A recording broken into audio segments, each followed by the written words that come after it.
लेकिन एक सेकंड ಇವತ್ತು ನಾವು ಹೊರಟ್ವಿ ಕೈಕಂಬ ಕಡೆಗೆ. ಮನೆಯಲ್ಲಿ ಬೋರ್ ಆಯ್ತು ಅಂತ 2 ಫ್ರೆಂಡ್ಸ್ನ ಕರ್ಕೊಂಡು ಅವಿನ್ ಮನೆಗೆ ಹೊರಟ್ವಿ. ಇವನು ವೀಕೆ ಅಂತ ಸ್ಟಾರ್ಟ್ ಮಾಡಿದ ಪುಂಡಿ ಮಾಡ್ಲಿಕ್ಕೆ ಅವನ ಹುಡುಗಿ ಜೊತೆ. ಆಮೇಲೆ ನನ್ನ ಫ್ರೆಂಡ್ಸ್ ಹೇಳಿದ್ರು ಈ ವ್ಯೂ ಅನ್ನು ನೋಡಿ ಇಲ್ಲಿ 2 ಚಿಲ್ಡ್ ಬಿಯರ್ ಹಾಕಿ ವೈಬ್ ಮಾಡಬೇಕು ಅಂತ. ಆಫ್ಟರ್ 45 ಮಿನಿಟ್ಸ್ ಡ್ರೈವ್ ಮಾಡಿ ಫೈನಲ್ ರೀಚ್ ಆದ್ವಿ ಅವಿನ್ ಮನೆಗೆ. ನಾನು ಒಳಗಡೆ ಹೋಗ್ಲಿಕ್ಕೆ ಲೇಟ್ ಆಯ್ತು ಅಂತ ಮೂಕಿ ಮತ್ತೆ ಅವಿನ್ ಏನೋ ಮಾಡ್ತಾ ಇದ್ರು. ಕ್ಯಾಮರಾ ನೋಡಿ ಅವಿನ್ ನಾಚಿಕೆಯಲ್ಲಿ ಸೀದಾ ಹೊರಗೆ ಹೋದ. ಆಮೇಲೆ ಮೂಕಿ ಕೇಳಿದ ಆರೆಂಜ್ ಅಂಡ್ ಓರಿಯೋ ಎಲ್ಲಿದೆ ಅಂತ. ಇಡೀ ಮನೆ ಹುಡುಕಿದ್ವಿ, ಸಿಗ್ಲಿಲ್ಲ. ಎಷ್ಟು ಕರೆದು ರೆಸ್ಪಾಂಡ್ ಮಾಡ್ತಾ ಇರ್ಲಿಲ್ಲ.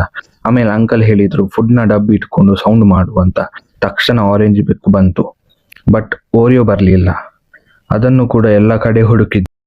ಗಾರ್ಡನ್ ಅಲ್ಲಿ ಗಿಡ ನಡುವೆ ಅಂಡ್ ಅಂಕಲ್ನ ಗಾಡಿ ಕೆಳಗಡೆ ಎಲ್ಲೂ ಇರ್ಲಿಲ್ಲ. ಫೈನಲಿ ಸಿಗಿತು. ಮನೆದು ಹಿಂದ್ಗಡೆ ಮೇಲೆ ಕೂತಿತ್ತು. ಪಾಪ ಡಿಪ್ರೆಷನ್ ಅಲ್ಲಿ ಇತ್ತು ಅನ್ಸುತ್ತೆ. ಎಷ್ಟು ಕರೆದ್ರು ಬರ್ತಾ ಇರ್ಲಿಲ್ಲ. ಓರಿಯೋನ್ನು ನೋಡಿ ವೀಕೆಂಡ್ ಮೂಕಿ ತುಂಬಾ ಖುಷಿ ಆಯ್ತು. ಲಾಸ್ಟ್ಗೆ ಕರೆದು ಕೆಳಗೆ ಬಂತು. ಆಮೇಲೆ ಅಂಕಲ್ ಕೇಳಿದ್ರು ಶುಗರ್ ಕೇನ್ ತಿಂತೀರಾ ಅಂತ. ಎಲ್ಲರೂ ಹೌದೌದು ಹೇಳಿದ್ರು, ಇವನ್ ಆರೆಂಜ್ ಅಂಡ್ ಓರಿಯೋ ಕೂಡ. ಬಟ್ ಅವಿನ್ ಯಾರಿಗೂ ಕೊಡದೆ ಒಬ್ನೇ ತಿಂದ.